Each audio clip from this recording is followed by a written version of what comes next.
Ya kita bukan diancam ya. Kita kan gini, apakah bupati masih nyaman kalau di depan kantornya banyak orang bawa celurit? Kan nanti mereka yang merasakan.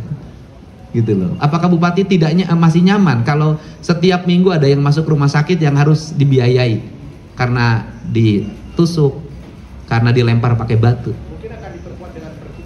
Setelah ini akan kuat dengan Pergub.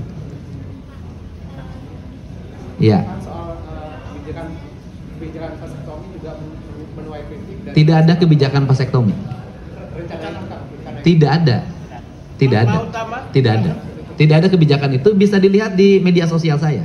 Media sosial saya adalah pada penerima bantuan yang anaknya banyak diharapkan berkeluarga berencana. Dan berkeluarga berencana itu kalau bisa melakukan laki-laki. Dan tidak vasektomi saja, kan ada yang lain, ada pengaman. Ya, yang pertama kalau jangka panjang kita akan bikin sekolah yang itu permanen tadi. Sekolah, dan di sekolah itu anak sudah akan dibikin kejuruan. Dia pengen jadi apa? Pengen jadi tentara, polisi, pengusaha, kemudian seniman. Kita buat olahragawan, kita akan buat. Kemudian yang berikutnya adalah pemerintah itu nanti akan mengintervensi dalam penataan ruang. Satu, tata ruangnya diperbaiki, sanitasi lingkungannya diperbaiki, rumah-rumah rakyatnya diperbaiki, akses jalannya diperbaiki. Tetapi kalau sampai pemerintah mengatur orang tua tidak boleh bertengkar, itu nggak bisa. Misalnya suami dengan istrinya bertengkar terus sehingga anaknya tidak betah di rumah, depresi, broken home, kan tidak mungkin gubernur ngurusin rumah tangga. Nah itu kesadaran orang tuanya kalau itu. Ya begini, polisi kan menjaring dua. Yang pertama yang berproses berdasarkan hukum pidana anak, kan ada mekanismenya. Dan yang harus menjadi perhatian kita semua adalah di setiap kabupaten kota tidak ada lapas untuk penitipan anak. Rata-rata tinggal di kantor anak itu.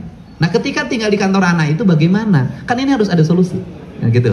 Itu yang pertama. Kemudian yang keduanya adalah yang terjaring oleh kepolisian tidak semuanya berproses pidana. Ada yang kemudian menjadi kompromi kedua belah pihak. Nah ketika kompromi kedua belah pihak ini, polisi mengembalikan pada orang tua. Orang tuanya tidak sanggup lagi. Ya biar orang tuanya yang meminta kami untuk melakukan pendidikan khusus. Iya. Itu rata-rata anak yang dijaring di kami adalah setelah kepolisian tidak lagi menangani dari sisi aspek pidana anaknya. Pak, untuk pengawasannya sendiri dari Pemprov tuh menerapkan pengawasan dan juga mungkin secara rutin ke barak-barak itu. Setiap hari ada pejabat dinas pendidikan provinsi Jawa Barat yang piket di situ. Ada dokter di situ, ada psikolog di situ, ada guru ngaji di situ. Ya kalau ada indikasi kekerasan kami pasti melakukan langkah-langkah penanganan dan sampai hari ini tidak ada. Siapa? Oh kami mengundang, nanti ada bimbingan untuk anak-anak agar memahami hak asasi manusia, mana hak dan mana kewajiban sebagai warga negara. Kami sudah meminta berkunjung Pak Menteri. Nanti kan ada Pak Kanwil akan menjadi mitra kami. Nanti ada pengajar dari Kanwil untuk mengajar tentang hak asasi manusia. Dan memantau, saya minta Kanwil HAM Provinsi Jawa Barat untuk memantau apakah kegiatan kami bertentangan dengan HAM atau tidak. Bapak, ini kan selama 28 hari anak-anak itu dibarak kan. Terus untuk nilai mereka di sekolah formal mereka ini bagaimana Pak? Karena mereka mengikuti ujian dan pendidikan biasa. Dan mereka terkoneksi kepada sekolahnya dan tetap menjadi siswa. Nah, kalau nanti ke barak khusus yang Bapak bilang minat dan bakat, berarti mereka keluar dari sekolah formal? Enggak, mereka tetap terdaftar. Itu pernah saya lakukan ketika dulu saya bikin klub sepak bola, namanya Asad Jaya Perkasa. Statusnya tetap di sekolahnya masing-masing, tetapi belajarnya di situ. Nanti kepala sekolah gurunya sering memonitor. Kan ada sekolah bisa jarak jauh. Saya sangat yakin 100% berhasil. Dan kita kan lebih baik punya keyakinan dan melaksanakan daripada melakukan pembiaran.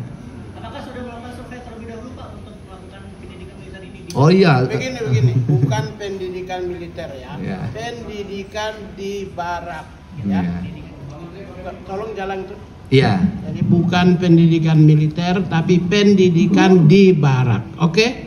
Jangan sampai nulis judulnya pendidikan militer nih, nggak boleh ya. Dan Kita sebenar- udah klarifikasi ya. Dan sebenarnya juga sekarang tidak barak militer juga. Kalau Dodik itu kan sudah bukan barak militer, itu baraknya sipil juga, cuman pelatihnya dari militer. Nah kemudian seberapa yakin? Ya yakin, kan tidak mungkin saya lakukan kalau saya tidak meyakini. Berdasarkan apa keyakinannya? Ya saya kan selama ini melakukan riset, keliling, memahami, kemudian menangani. Saya menangani anak yang berperilaku khusus sudah banyak secara pribadi saya. Dan saya ceraskan ya, tidak mudah. Saya pernah dulu nitip di pesantren Cireok. Itu ada anak yang nyuri terus, kemudian dimasukin pesantren, pesantrennya udah dijagain, dia lari ke atas lewat gentingnya dibongkar, loncat lewat pagar. Kadang-kadang anak itu sudah punya perilaku yang sangat luar biasa. Anak SD kelas 5. Jadi tidak mudah untuk itu, untuk menyelesaikan problem ini satu, menangani secara bersama. Oke ya. Kan Pak Menteri boleh dijelaskan nanti kerjasama dari Kementerian HAM memastikan tidak ada pelanggaran HAM dalam program ini seperti apa? Gini, saya akhirnya berkesimpulan begini.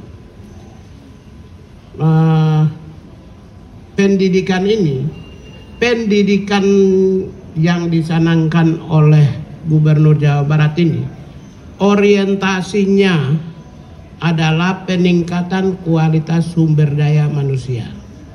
Kualitasnya apa? Satu, knowledge, pengetahuan. Yang kedua, peningkatan keterampilan. Yang ketiga adalah peningkatan mental, kualitas mental, produktivitas, disiplin, tanggung jawab. Kalau variabel-variabel ini seirama, senasib, sejiwa dengan hak asasi manusia. Ya, berarti nggak ada dong, tidak masuk ke wilayah-wilayah yang bertentangan dengan hak asasi manusia. Yang dikhawatirkan itu adalah yang kemarin saya bilang corporal punishment, seperti orang tua atau di sekolah mendidik anak cubit telinga, ya pukul, mendisiplinkan anak yang berlangsung pada masa pendidikan ala masa lampau. Itu yang kita khawatir. Setelah kami cek ternyata tidak corporal punishment. Jadi ini tidak bertentangan sedikit pun. Gini, di dalam Undang-Undang Nomor 30 2003 Pasal 6 ayat 1 maupun juga berbagai instrumen HAM, itu pendidikan itu adalah hak warga negara sekaligus kewajiban warga negara. Sedangkan aspek lain itu kewajiban itu pemerintah. Kecuali kalau kewajiban rakyat itu bayar pajak. Tapi dalam konteks pendidikan itu hak warga negara dan kewajiban. Sesuai dengan undang-undang ya pendidikan nasional itu anak diwajibkan berpendidikan umur 7 sampai dengan 15 tahun. Diwajibkan. Kalau kewajiban berarti ya pemerintah bertanggung jawab dong. Ada regulasinya dong, ada otoritasnya dong. Karena itu tidak ada pelanggaran.